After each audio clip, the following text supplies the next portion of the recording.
Now that the Minnesota Vikings have taken care of edge rusher Danielle Hunter, at least for this season, it is time for the Vikings and adofo-mensah to focus on getting a long-term extension done for Justin friggin' Jefferson, the best wide receiver in the National Football League, as TJ Hockenson, who's going to be top 3 this year, and he ain't 3.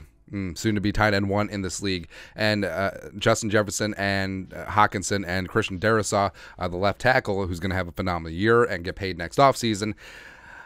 They're going to be the triumvirate. They're going to be the MF and tripod for the Vikings offense until, I don't know, Jaron Hall or Caleb Williams takes over. I don't know. But it is time for Kwesi to do the damn thing. And I'm sure they'll make it work with the cap, even though the Vikings have some cap space, some dead cap hits coming up. But they'll make it worth.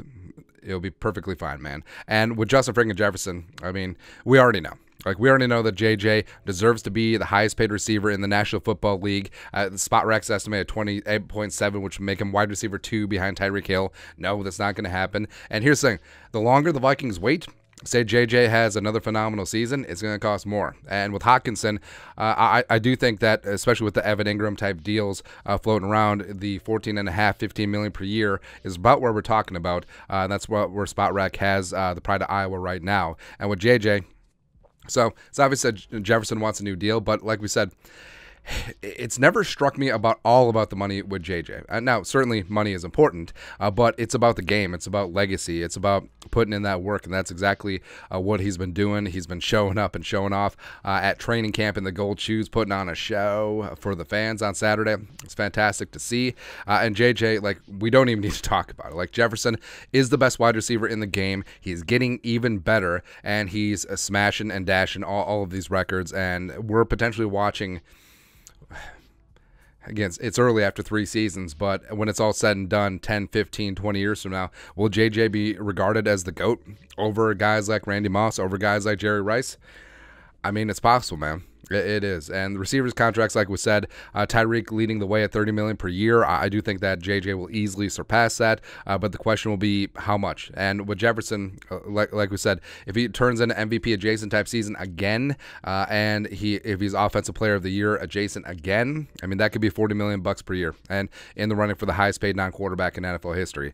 And Hockenson, despite the horrible bad first pitch, which I actually blame Hockenson on the Twins' recent struggles, so about that. But he was sublime last year after coming over from Detroit, hit the ground running week 9 against the Commies, and from weeks 9 to 18, he was one of the best tight ends in the National Football League, running second behind Travis Kelce in a lot of statistical categories. And with Kelce, well, aging out and throwing punches at his own teammates when they have their helmets on, which is super smart, eventually Hockenson will be tight end 1, and he was tight end 3 last year in terms of fantasy, and the fact that he played in 2 offenses last year is pretty eyebrow raising. So the fact that he's going to be tight end 1 in this offense, and also a lot will be taken off of his plate in terms of the dirty work with Josh Oliver all up in the building, I think that Hockenson will show up and show out this year. And in terms of tight end money, Waller leads the way right now with that whatever contract with the Giants. Kittle's checking in at $15 million. Kelce probably is underpaid at 14 and change. Goddard's getting 14.25. So easily Hockenson needs to slide in, that 15 and a half, 14 and a half type area, especially after guys like Njoku got paid, guys like Evan Ingram got paid.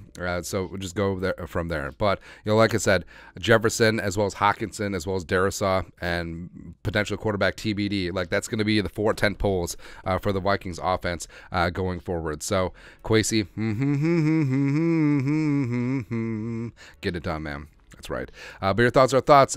Since the Neil's taken care of now, meow, is the time to take care of JJ and Hockenson. Let us know your thoughts and our thoughts in the comment section below. Subscribe for daily Vikings takes. Most support the work. Put a little something in the Venmo. But till next time, Skull Production Value.